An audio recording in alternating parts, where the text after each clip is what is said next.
My father was a trader. He travelled the world. He travelled every corner of the world, and I watched him do it. And he used to come home, and we used to talk about whether the world, as it got smaller, would fulfill its promise. And the promise was logical, that if the world got smaller, it would become more coherent. And he always swore that it wouldn't. It never would. That north and south and east and west, and men and women, and young and old, and people of all different faiths would remain as incoherent as ever. Part of his theory was that there were going to be too many people who followed him, and that the leaders of the world would become increasingly the flying dead. He used to talk about the flying dead a lot. People who fly around the world and who land for a day or a week or a month or a year or an hour in a place, and they're expected to deliver in it, and they have not got a clue what's going on around them. It was a pretty miserable version of the world. And I became increasingly interested in the idea that we all needed cultural intelligence, or CQ. Cultural intelligence, to me, is the ability to cross borders and boundaries between different cultures and actually thrive in so doing, love doing it, and never want to not do it. I think the world won't change that much. When I started out, everybody kept on telling me that IQ was the secret to everything. You had to be jolly clever and pass every test that was ever thrown at you, and IQ was utterly crucial. And if I had a penny for all the idiots over the years who've said to me, if you could just take the people out of this problem, Julia, there would be no problem, and you think, what an idiot. I mean, just breathtaking. But fortunately, EQ came around, emotional intelligence. It wasn't too great for those of us who are women, because we were all supposed to be terribly good at it, but we'll miss that point out. But EQ began to take on, and people realized that there were things called human beings in this, and that on the whole it would be a good thing if leaders had a bit of EQ. Unfortunately, you then began to get people who say, I'm very good with people. And then they would forget those two extra words that need to go after it, which is like me. And I think increasingly you're now beginning to see people who know that you need CQ, the ability to work with people and lead people who are not like you. Crucial. I think we'll carry on appointing people for IQ because no one's got the imagination to break away from it. We'll carry on, sadly, sacking some people a few years later for a total absence of EQ. But I believe that in future we will be promoting people for cultural intelligence. So for a long period of time, I wandered around, became one of the flying dead myself, and went round the world trying to talk to people who I thought had more cultural intelligence than most. And it seemed to me that there was something very clear that most of them had in common, which was that they'd sort of figured out which bits of them was core and which bits of them were flex. Which bits of them were core? And when I say bits, I mean your behaviors, I mean your values, I mean your beliefs, just about everything that you've got in there. Which bits are absolutely core, and without them, you ain't you? Which bits are core and absolutely crucial that you are incredibly inflexible about them? And the more inflexible you are about them, the more people trust you. And then there's this huge area called your flex, which is just about everything else. And the more flexible you are on that, the more people trust you. The first one, that someone was talking to me about being a salesman and how difficult it is to be a salesman.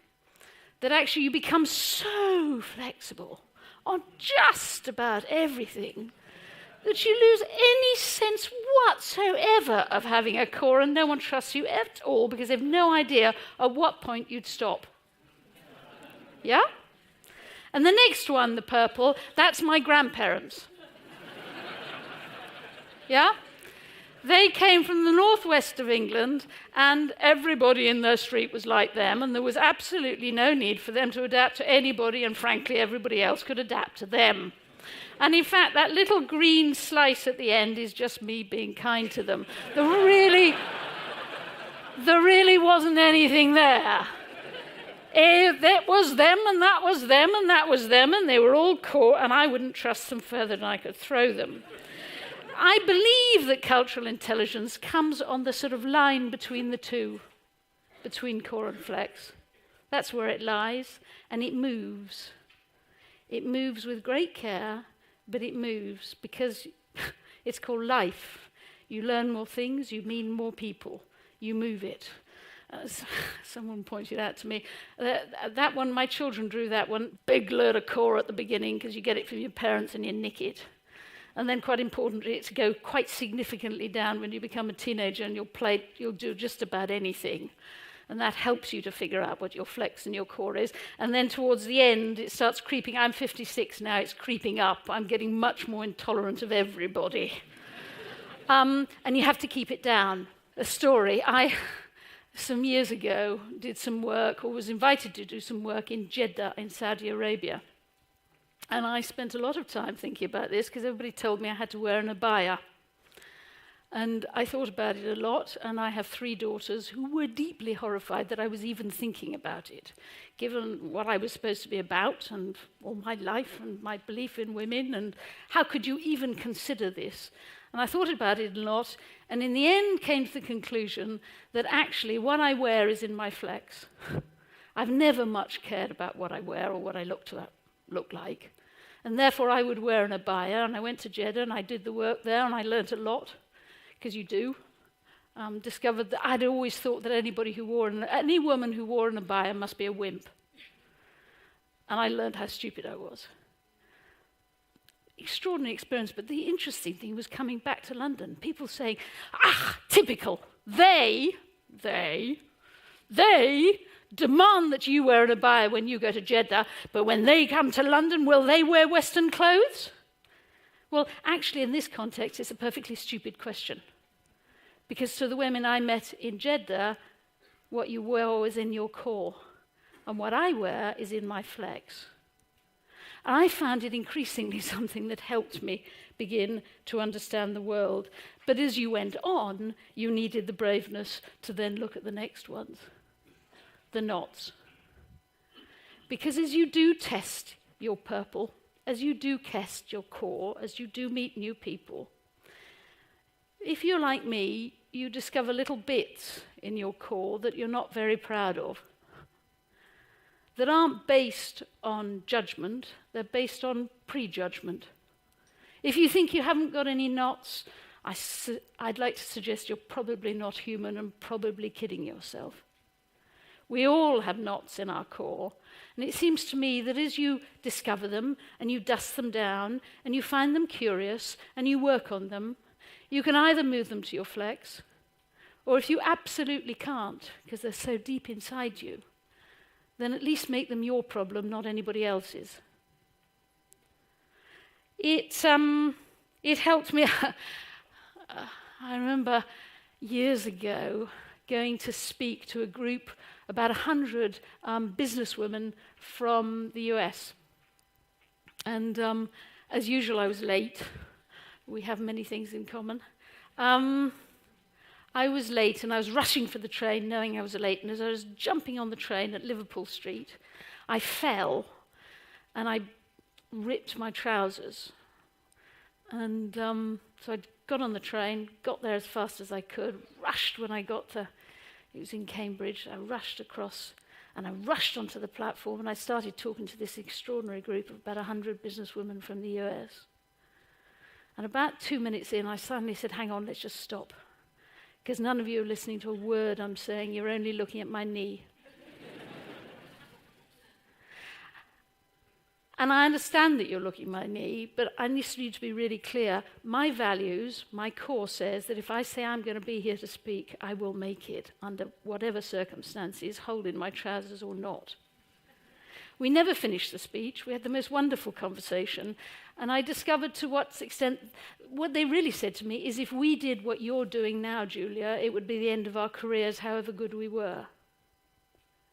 And I think that a lot of cultural intelligence is unpicking your knots and having those brave conversations that on the whole you would prefer not to have. There's something curious about cultural intelligence, and it's a sort of paradox, that you only really develop cultural intelligence if you, sir, decide to give it me. I can only really figure out what's going if you will reveal things to me. And the paradox is, of course, that you'll only reveal things to me if you think I have enough cultural intelligence to receive them. And I think that cultural intelligence is deep-rooted in an interest in other human beings, and such a deep interest in other human beings that you will not judge them with yourself as the benchmark. I think it comes from a determination to unpick the knots and to keep going and to keep on making a fool of yourself, because boy, do you make a fool of yourself, and to get into the habit of apologizing freely. I think it comes from the ability to remember that flex, if you're going to flex, then flex. It is extraordinary how quickly things get sclerotic. Is that a word? I don't know. They begin to just tighten up. And you say, but that's your flex, so flex it.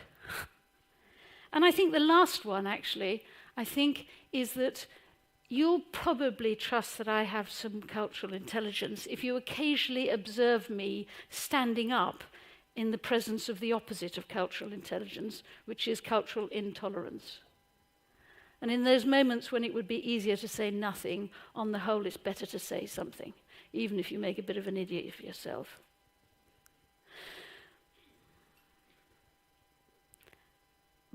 But in the end,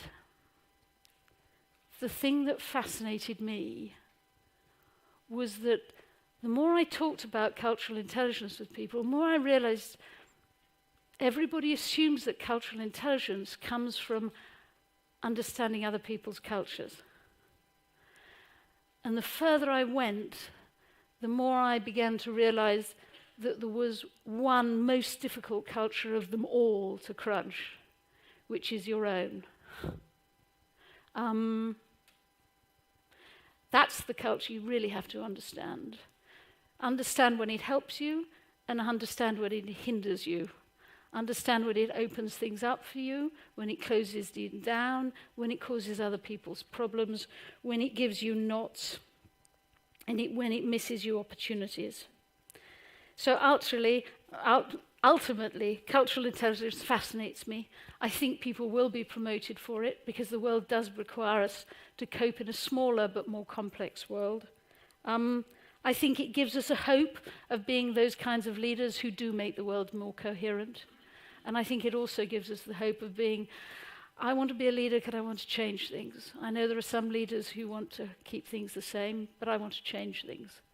And I think cultural intelligence will help you to produce the change that you dream of producing.